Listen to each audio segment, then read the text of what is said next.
당신이 먹는 고기, 장 건강에 어떤 영향을 줄까요? 우리 몸의 건강은 장에서 시작된다는 말 들어보셨죠? 소화는 물론이고 면역 기능, 심지어 정신 건강까지 영향을 주는 장. 그런데 오늘은 이 장 건강을 지키는 데 있어 우리가 흔히 먹는 고기가 어떤 역할을 하는지 이야기해 보려고 합니다. 특히 소고기와 닭고기, 어느 쪽이 더 건강할까 고민 많으셨죠? 오늘 영상은 그 궁금증에 과학적인 답을 드릴 수 있을 것 같습니다. 오늘 영상 요약. 오늘 영상에서는 스페인에서 진행된 식단과 장내 유익균에 관한 연구 결과를 중심으로 우리가 즐겨 먹는 고기 중 어떤 것이 장 건강에 더 긍정적인 영향을 주는지 정리해 드립니다. 단백질 섭취가 중요한 40에서 60대에게 필요한 건강한 식습관 팁, 특히 당뇨나 장 트러블이 걱정되시는 분들을 위한 실생활 적용 방법까지 함께 알려드릴게요. 안녕하세요. 일반인의 매일 건강입니다. 우리 식탁에 빠지지 않는 고기, 그 중에서도 소고기와 닭고기는 단백질 섭취의 대표 주자죠. 그런데 최근 한 연구에서 두 고기의 장 건강에 대한 영향이 아주 다르게 나타났습니다. 어떤 고기가 내 장을 더 건강하게 만들까요? 1. 단백질, 장에도 영향을 줍니다. 보통 단백질을 섭취할 때 우리는 주로 근육량 증가나 체력 유지 같은 부분을 떠올리죠. 특히 중장년층에서는 근감소증 예방을 위해 단백질 섭취가 더욱 강조되곤 합니다. 그런데 단백질이 장 건강에도 깊은 영향을 미친다는 사실 알고 계셨나요? 우리 장에는 수십조 개에 이르는 미생물들이 살고 있습니다. 이 중에서 우리 몸에 도움이 되는 미생물들을 장내 유익균이라고 부르죠. 유익균은 단순히 소화를 돕는 것뿐 아니라 면역 기능을 조절하고 심지어 혈당 관리와 염증 조절에도 관여합니다. 그래서 장을 제2의 뇌라고 부르기도 하는 거죠. 중요한 건 어떤 음식을 먹느냐에 따라 이 유익균들의 구성이 달라진다는 점입니다. 탄수화물, 지방뿐 아니라 단백질의 종류도 장내 미생물 환경에 영향을 줍니다. 이와 관련해 최근 발표된 흥미로운 연구가 있습니다. 연구개요, 고기와 유익균의 관계를 살펴보다. 스페인 사라고사 대학교 보건과학부 연구팀은 소고기와 닭고기가 장내 유익균에 어떤 영향을 주는지를 비교하기 위해 한 실험을 진행했습니다. 평균 연령 20세의 건강한 성인 16명을 대상으로 약 21주간의 식단 실험을 시행했는데요. 연구 참여자들은 처음 8주 동안은 닭고기 기반 식단을, 이후 5주간의 휴지기를 거친 뒤 마지막 8주 동안은 소고기 기반 식단을 따랐습니다. 각 식단 시작과 종료 시점에는 대변 샘플을 수집해 장내 미생물 구성을 분석했습니다. 참고로 실험 기간 동안 다른 식사는 평소대로 유지하도록 했습니다. 궁금해하실 부분, 이렇게 소수의 인원을 대상으로 한 연구도 신뢰할 수 있을까요? 물론 표본 수가 적다는 점은 제한점으로 남습니다. 하지만 동일한 조건의 사람들을 같은 기간 동안 면밀하게 관찰함으로써 음식이 미생물에 미치는 직접적인 변화를 비교했다는 점에서 연구의 질은 상당히 높습니다. 무엇보다 이 실험은 고기 종류에 따른 장내 유익균 변화라는 우리가 평소 접하기 어려운 구체적인 결과를 보여줍니다. 그 결과는 매우 흥미로웠습니다. 고기의 종류에 따라 유익균의 반응이 완전히 다르게 나타난 겁니다. 특히 닭고기 기반 식단을 섭취한 기간 동안은 장내 유익균이 오히려 줄어드는 경향을 보였습니다. 이는 곧장 점막의 방어력 저하, 면역 기능 약화, 혈당 조절 저하 등으로 이어질 가능성을 시사하는 신호입니다. 반면 소고기 기반 식단을 섭취했을 때는 유익균 중 하나인 블라우티아균이 증가했고, 이는 장내 염증을 억제하고 장벽을 보호하는 데 기여하는 것으로 나타났습니다. 이 연구가 특히 주목받는 이유는 일반적으로 건강에 더 좋다고 인식되는 닭고기가 장내 미생물 구성에는 오히려 불리할 수 있다는 점을 밝혔기 때문입니다. 물론 이것이 닭고기를 먹으면 안 된다는 의미는 아닙니다.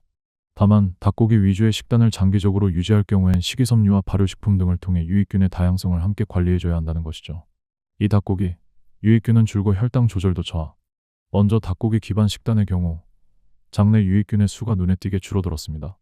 유익균은 장벽을 보호하고 면역 반응을 조절할 뿐 아니라 대사 과정에서도 중요한 역할을 합니다. 특히 혈당 조절과 깊은 연관이 있는데요. 유익균이 줄어들면 인슐린 민감도가 떨어지고 그 결과 음식 섭취 후 혈당을 안정적으로 처리하는 능력도 약화됩니다. 즉, 식후 혈당이 천천히 떨어지거나 하루 중 혈당이 크게 출렁이는 불안정한 상태가 될 수 있다는 뜻입니다. 연구팀은 이러한 혈당 변동성이 반복되면 장기적으로는 당뇨 전 단계에 이를 수 있다고 경고했습니다. 실제로 혈당의 급격한 오르내림은 췌장의 부담을 키우고 인슐린 저항성을 높이며 나아가 체내 염증 반응까지 유발할 수 있기 때문에 주의가 필요합니다. 궁금해하실 부분, 닭고기는 저지방 고단백 식품으로 알고 있었는데 왜 이런 결과가 나왔을까요? 닭고기 자체가 건강에 해롭다는 의미는 아닙니다. 오히려 단백질 공급원으로서 훌륭한 식품이죠. 하지만 문제는 단일한 식단에 있습니다. 닭고기만으로 구성된 식사는 섬유소 섭취가 부족해질 수 있고 이는 장내 유익균의 먹이를 줄어들게 만듭니다. 따라서 닭고기를 드실 땐 반드시 채소나 통곡물, 김치나 된장 같은 발효식품을 함께 섭취하시는 것이 좋습니다. 장내 미생물은 음식의 조합에 매우 민감하게 반응하기 때문에 다양한 식이섬유와 프리바이오틱스를 함께 섭취하는 것이 장 건강 유지의 핵심입니다.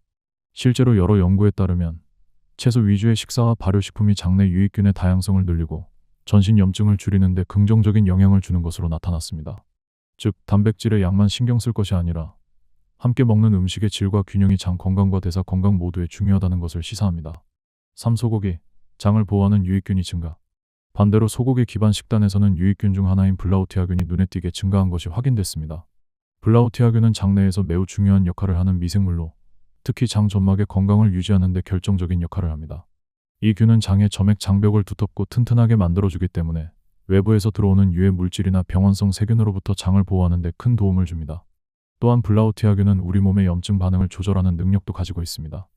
염증은 만성질환의 시작점이 될 수 있기 때문에 이 균이 늘어난다는 것은 결과적으로 몸 전체의 면역 안정성과 건강 지표에 긍정적인 영향을 준다는 의미입니다. 실제로 여러 연구에서 블라우티아균이 부족한 사람들은 장노수 증후군, 대사 증후군, 심지어는 우울증이나 불안장애와도 관련이 있다는 보고가 있었습니다. 궁금해하실 부분, 소고기는 보통 지방이 많다고 걱정하는 분들이 많은데 장 건강에 도움이 된다니 의외이실 수 있죠. 사실 이 연구에 사용된 소고기는 스페인의 피레나이카 소품종으로 지방 함량이 지나치게 높지 않은 부위를 사용한 것으로 보입니다. 또한 단백질 공급원으로서 소고기는 철분, 아연, 비타민 B12와 같은 필수 영양소가 풍부해서 장내 미생물뿐 아니라 전체적인 대사 건강에도 긍정적인 영향을 줄 수 있습니다. 단, 여기서 중요한 점은 소고기를 어떤 방식으로 섭취하느냐입니다. 지나치게 기름지거나 가공된 형태보다는 구이보다는 삶거나 조림 형태로 조리해서 섭취하고 반드시 채소와 함께 식단을 구성하는 것이 바람직합니다. 예를 들어 소고기 미역국, 소고기 무국처럼 전통적인 조리 방식이 오히려 장내 환경에는 더 긍정적일 수 있습니다. 또한 단백질 위주의 식단을 할 때 장 건강을 함께 고려하려면 소고기처럼 유익균을 자극하는 단백질원과 함께 식이섬유, 발효식품 등을 꾸준히 섭취하는 것이 중요합니다. 장내 미생물은 단순히 고기의 종류뿐 아니라 그것이 어떤 식재료와 함께 들어오는지에 따라 반응이 달라지기 때문입니다. 결론적으로 소고기를 중심으로 식단을 구성하되 균형 잡힌 영양을 함께 고려한다면 장 건강을 지키는 데 큰 도움이 될 수 있습니다. 블라우티아균이 증가했다는 사실 하나만으로도 우리가 그동안 지방이나 콜레스테롤 걱정으로 멀리했던 소고기를 다시 한번 생각해볼 이유는 충분하다고 할 수 있습니다. 사실생활에서 어떻게 먹어야 할까요? 물론 그렇다고 매일 소고기만 드시라는 말씀은 아닙니다.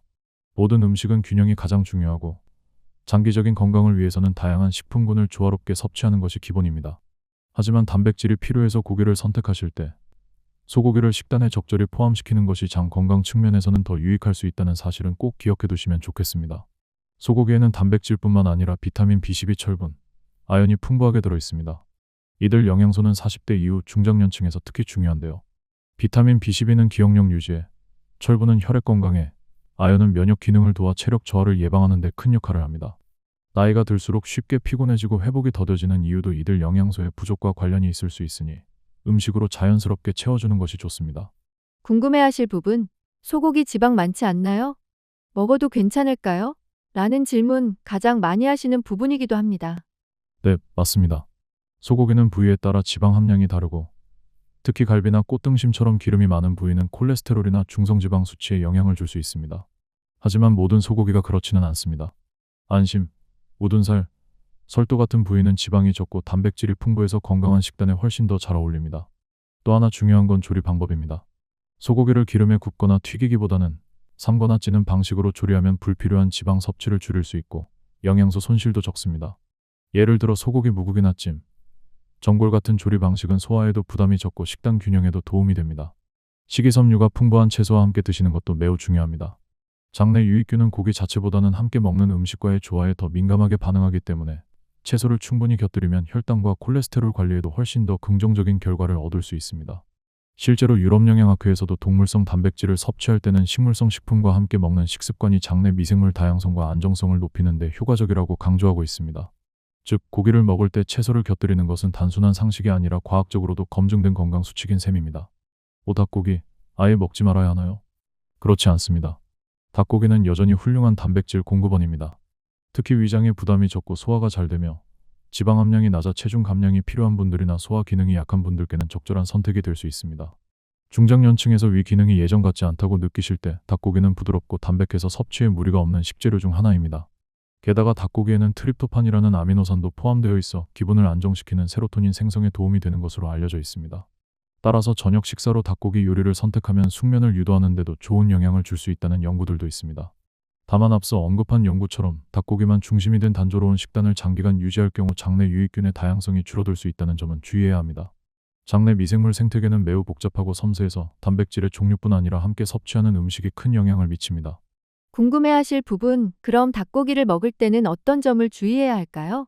닭고기를 드실 때는 반드시 식이섬유와 발효식품을 함께 드시는 것을 권장합니다. 예를 들어 김치나 미역, 귀리, 양배추 같은 식재료는 장내 유익균이 잘 자랄 수 있는 환경을 만들어줍니다. 식이섬유는 유익균의 먹이가 되어 이들의 성장을 돕고 발효식품은 좋은 균을 직접 공급해주는 역할을 합니다. 또한 닭고기의 부위 선택도 중요합니다.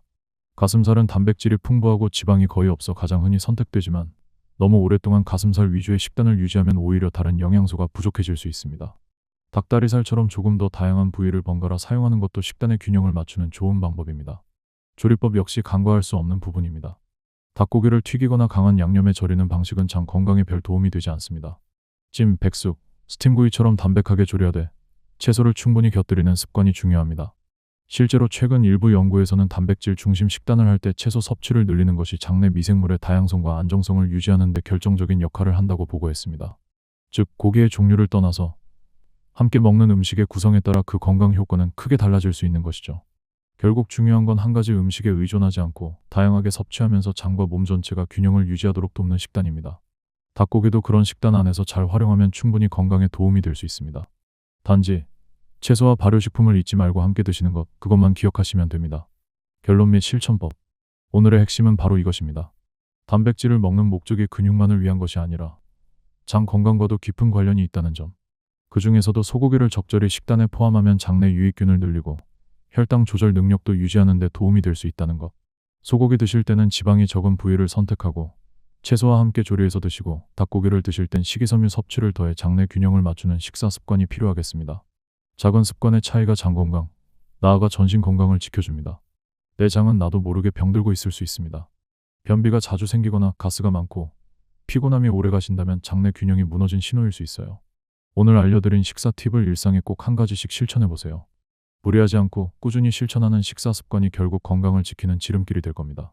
영상이 도움이 되셨다면 좋아요와 구독 부탁드리고요. 다음 영상에서도 실생활에 바로 적용할 수 있는 건강 정보로 다시 찾아오겠습니다. 감사합니다. 일반인의 매일 건강이었습니다.